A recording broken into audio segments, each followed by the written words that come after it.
everybody. I'm Toni Marcolini. Welcome to the podcast. It may interest you to know. I'm very excited today to have Adam Harris Engelhard with me. He is the head of production at Buffalo 8. And we're going to have, I think, a good conversation about putting projects together that entertain the masses for film and television and how that process works, because so many things happen behind the scenes before we get to stream or watch or enjoy these projects. And so I'm curious to pick Adam's brain. So welcome, Adam. I'm so excited to be here. And I am actually, I don't know if you know this, but I'm based in Atlanta, Georgia. So we have our main office out in Santa Monica, but for the past 2 years, just because of the amount of film production we do out here, I ended up moving to Atlanta. So we're both on the East Coast right now. Exciting. So let's talk a little bit. You're head of production over at Buffalo 8. You tell everybody basically what Buffalo 8 does. Yeah, absolutely. So, Buffalo 8 is actually under a family of companies. So we're owned by Bonded Media Capital, which is not only our parent company, but it's also our media financing arm. And the easiest way to give you the Buffalo 8 explanation is just to kind of walk you through the two companies. So Bonded is what you call a senior lender. That means that we debt finance traditional media assets like minimum guarantees, pre-sales, tax credits and rebates, really anything that would be paid out upon delivery of a film, a television show, or even like a concert series. We just financed a concert series out in New Zealand of a band called The Course and a singer called Natalie Imbruglia that you may have heard of. So we don't just do TV and movies, but we do media finance in general.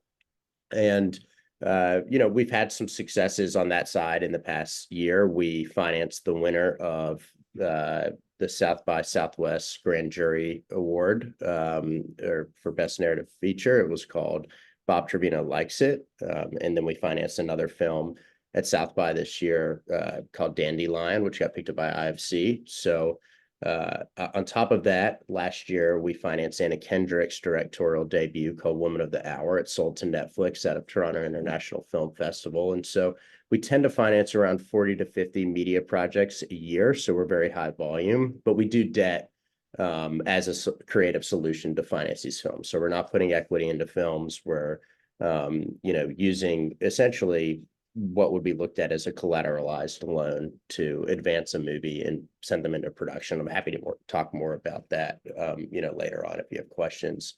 And then Buffalo 8 was built to essentially be a vertically integrated company that captures some of what may be premature for Bonded or what may just overflow from Bonded. So we built out a post-production facility, and we have a 10,000 square foot space right in Hollywood. It's on Sunset and Vine.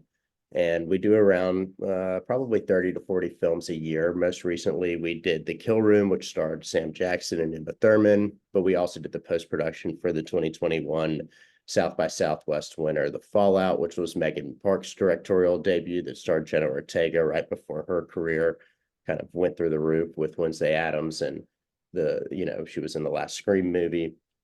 And then we have a distribution arm. We've got about 125 plus projects that we're distributing. We don't put up pre-buys or, do any MGs yet. It is something that we're looking into, but we do distribute finished films. So we'll look at folks' films who, are already buttoned up and really just looking for distribution, and we'll place them on places like Tubi and Apple and Amazon and other places similar to that. So as head of production, what would you say your typical day looks like? It's pretty all over the place, just depending on what we're looking at. So I don't look at over our distribution or our post-production verticals. I look over our originals vertical, and I look over our executive producer services vertical, and those are the last two verticals of the company. So originals, we did the Jeffrey Dahmer tapes for Netflix, which is a docu-series that we produced where we had owned the original footage. And then we can do a ton of consulting as well. But my day-to-day is really two things. It's one, it's managing our consulting division. We have a lot of clients who will come to us who don't necessarily want to give away their intellectual property rights, but they need help shopping their projects, finding the money for their projects, getting attachments for their projects. So half my time is spent on helping oversee our consulting division, and the other half is overseeing intellectual property that we are either looking to own or that we've bought and we're trying to figure out what to do with. So a lot of times a movie starts at just either, like in the instance of the Jeffrey Dahmer tapes, it starts with having access to all the footage from his original arrest and the confessional tapes that came through, and then trying to figure out, how do you set that up on a larger level? So how do you get somebody like Netflix to buy that?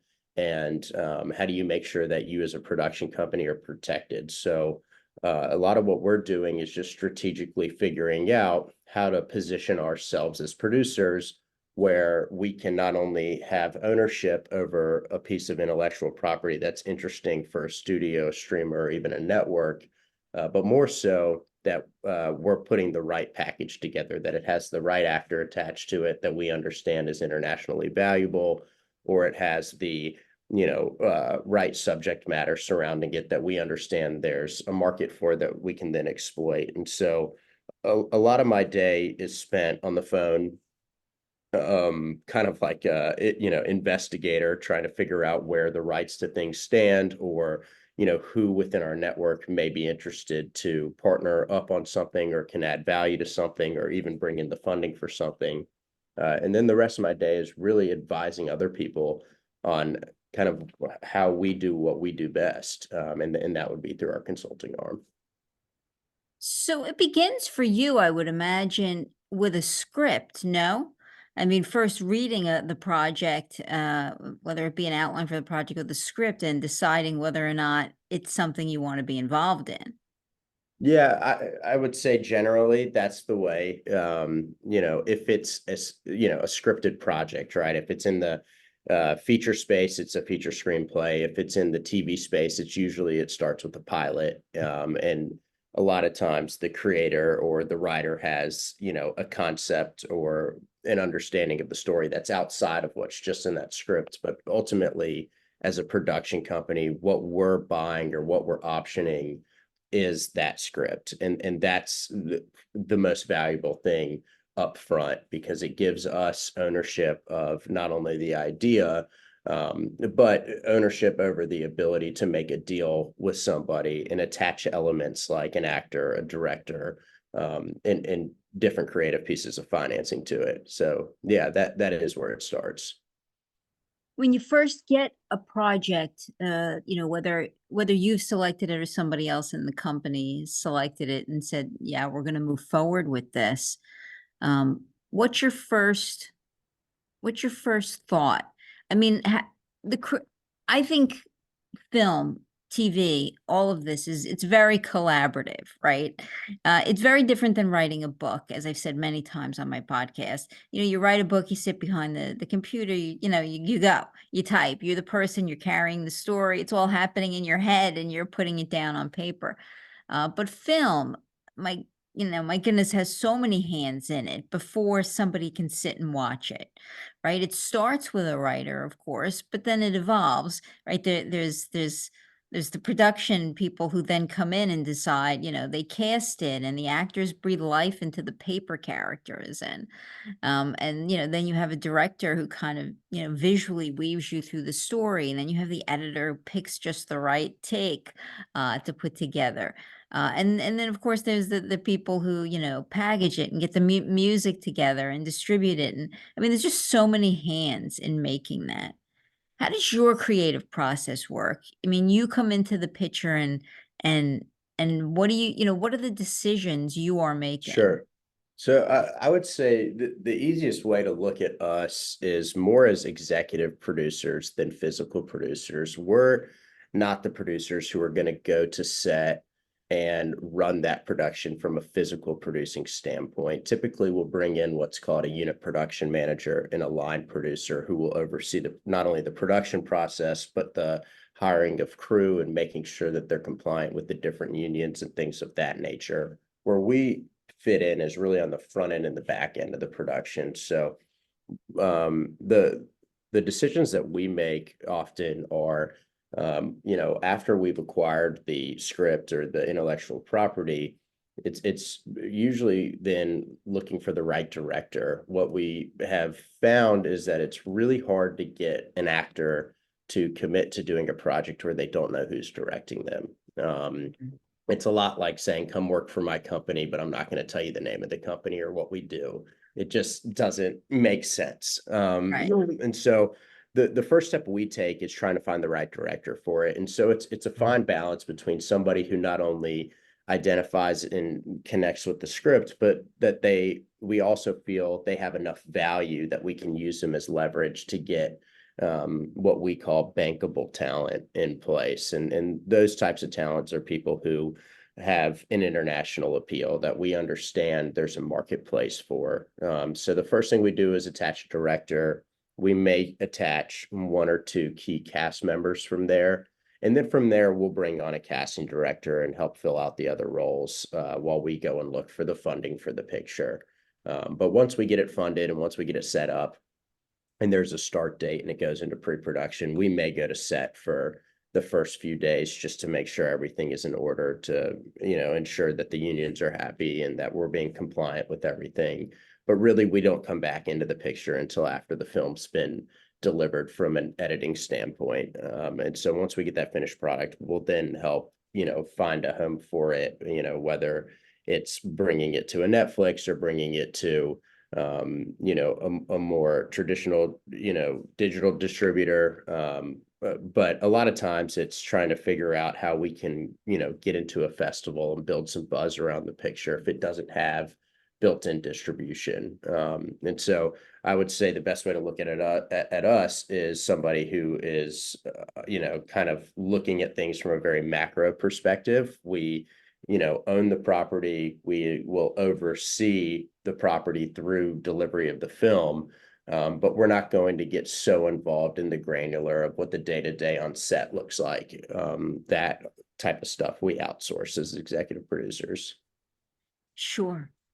I mean, I would think pitch meetings, though, they require you to be excited about the project, right? To be able to lead with your best foot forward. And when you're going into a meeting with Netflix or what helps you? I mean, are you excited about this project from the beginning, typically when it comes to your plate, or have you ever had a project where you're not so excited about it, and how hard is it to pitch that? Sure. No, it's a great question. I mean, I want to say that anything that we pick up as a company, there's excitement behind. The reality is it takes so long. And as you stated before, there's so many moving pieces that go into putting a film production together that you're going to be in a relationship with that film for a long time. And you look at movies even like Dallas Buyers Club, which took, I think, 17 years to get made. Yeah. Or you look at like the show Kidding on Showtime, which took 10 years to get made. Like these projects don't happen overnight. And, there's always exceptions to the rule where things get set up quickly. But for the most part, once we acquire a project, it could be 2 to 5 years before that film or television show ever comes out. And so, yes, we're very excited about what we get behind because we have to be passionate about it for, sometimes half a decade. And so for us, when we go into those meetings, one, we typically are working alongside the director of the project, who really has like the perfect vision and take for it. And really what we're trying to do is help them shape that vision and help support them so that they can be successful selling it through. You can look at us as somebody who's kind of holding their hand to make sure that they have all the resources that they need to go in there and deliver a successful pitch. And then from there, we'll help negotiate, setting up the show or setting up the film with a Netflix or with the studio. The Jeffrey Dahmer project. What was that like to work on? I mean, it's a kind of an eerie story in general, true life.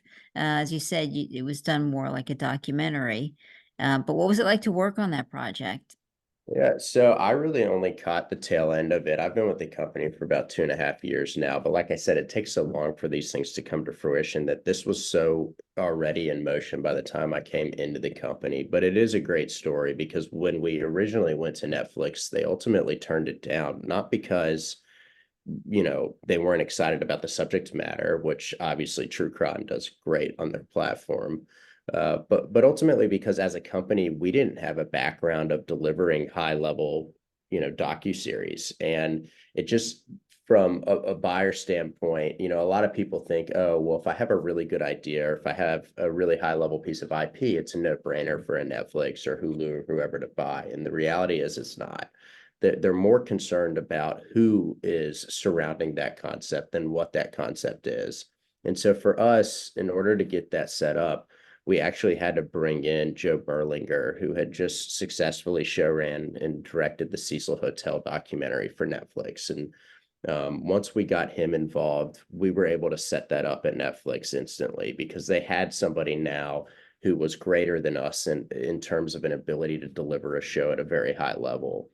So a lot of times that's where creatively as producers you can become successful is, by understanding how to, circumnavigate the politics of Hollywood, which is, not done to necessarily keep people out. It's really done to ensure that the quality of material that's being delivered is going to be done at the highest level, but more so because people always say, well, how come there's so much, mediocre content out there? I've got an idea that's better than this show that they put out. And that may be true. But it more so comes down to who's involved in that project and who's going to give them confidence that it's going to be done very well. It's the same as if you're a Fortune 500 company and you're looking to hire, a new department head, right? You may have two people who feel very passionately about it, and one person may have even better ideas than the second person. But if the second person has 10 years of experience on the other person, usually the company's going to go for somebody who they feel confident with that, hey, they've done this before. Because the studio or the network or even the streamer, they don't want to get so hyper involved in the day-to-day of these productions that they're funding. And so they just want to make sure that whoever's doing it, that, they're going to be fine from both a delivery and an insurance perspective. And that's the most important thing to them typically.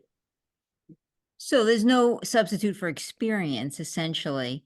You're saying most of the times in any level of a pitch, to a company that's either streaming or, like you said, the main networks, they are looking for a trust factor they have with the person that's going to be in charge. So it must be hard for new people to break in. It is, and that's not to say that nobody new can break in, right? You see first time film directors break out all the time, but a lot of times if they're being done at a high level, what you're seeing is that the producers that are surrounding them are very high level, and that's where the confidence come from. So it doesn't necessarily mean that it can't be a first time director or first time filmmaker. But a lot of times when you do see projects that are breakouts by first-time directors or first-time filmmakers, they're funded by friends and family. They're not funded at the institutional level that you see. And now you do have places like Netflix that supports not only first-time filmmakers, but diverse filmmakers and, prioritizes inclusivity in terms of their productions. But they're doing it under the supervision of very high level producers that they've entrusted.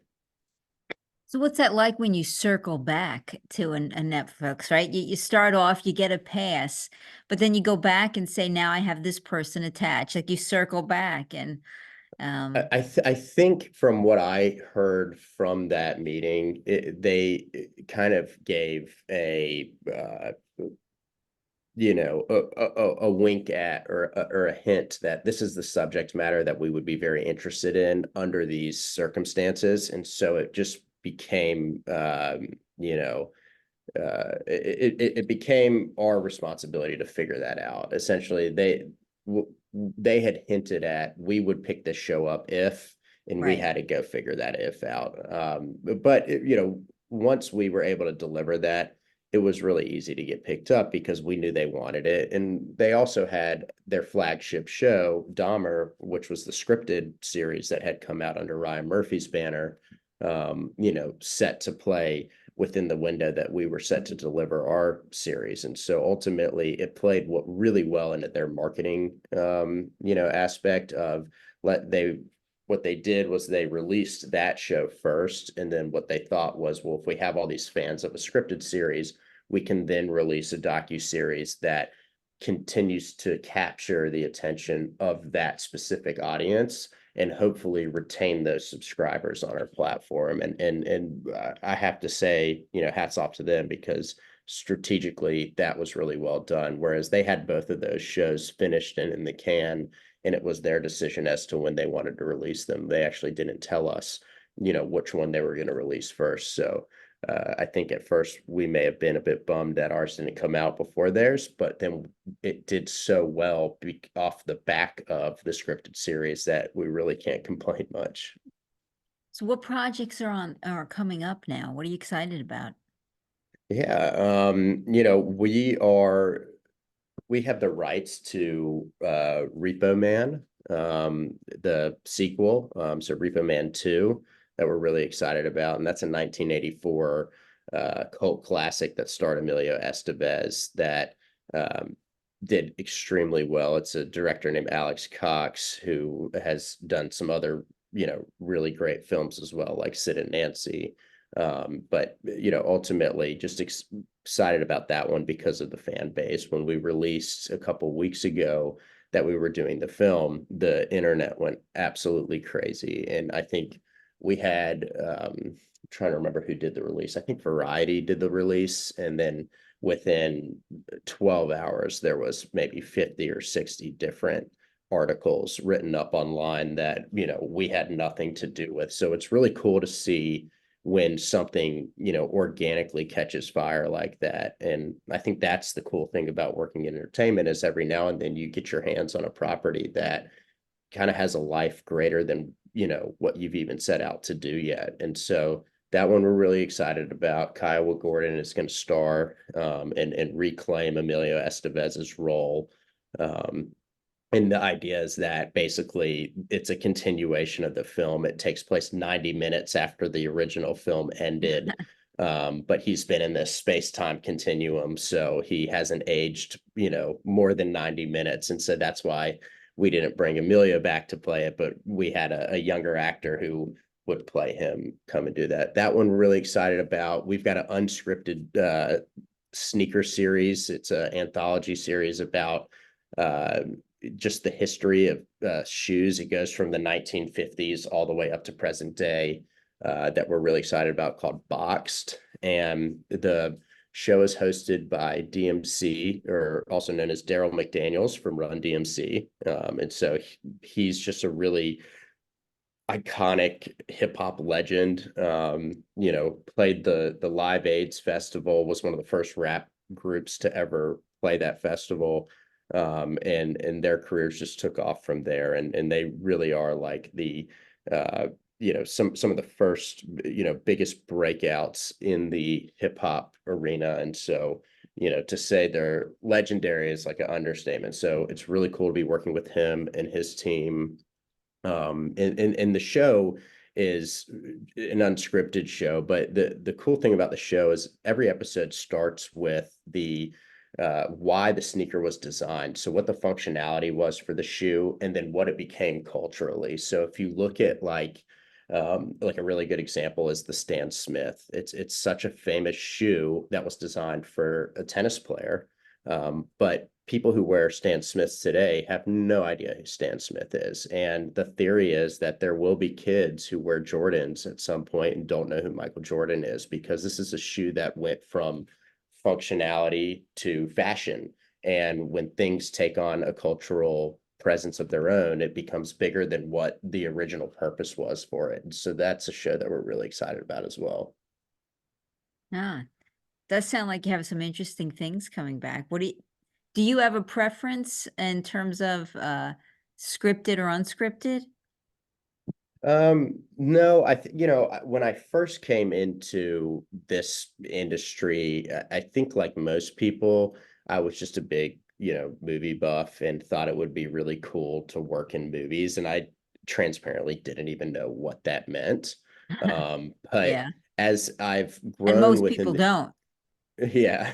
And as I've grown within the industry, you know, the greatest joy for me has just been getting projects set up. So whether it's scripted, unscripted, TV or film, I just want to see things that we originate come to life. And that's the most satisfactory, you know, thing of my job is just being able to see something from its initial vision and then ultimately being able to go and see it in a movie theater or go see it, you know, on your TV in your living room on one of these streamers.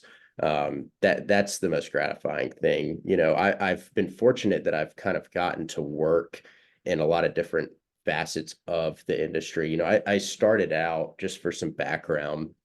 You know, the way a lot of people get into this industry is they come up in an apprenticeship manner. So you know, a lot of movie producers learn by working for other movie producers. It's not something that you necessarily go to school for and then come out and start producing films.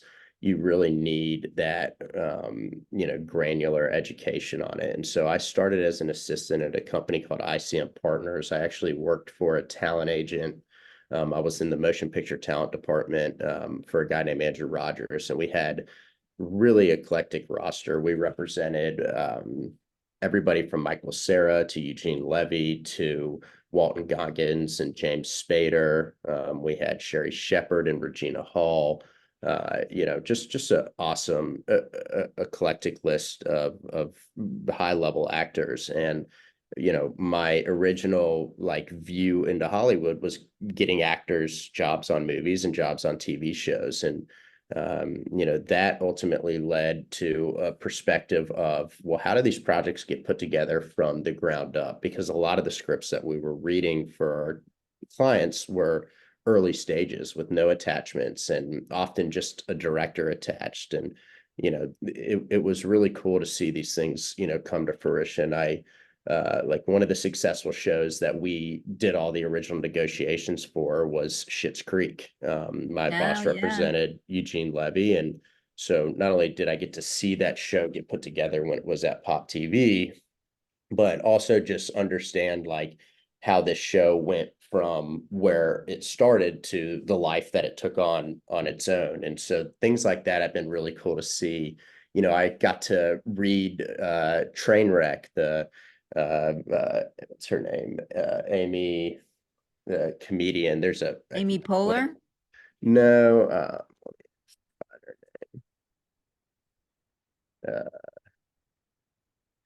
Well, that's Amy okay. Schumer, Amy Schumer. So Amy there's a Schumer. Yeah. Why didn't I? yeah. Yeah.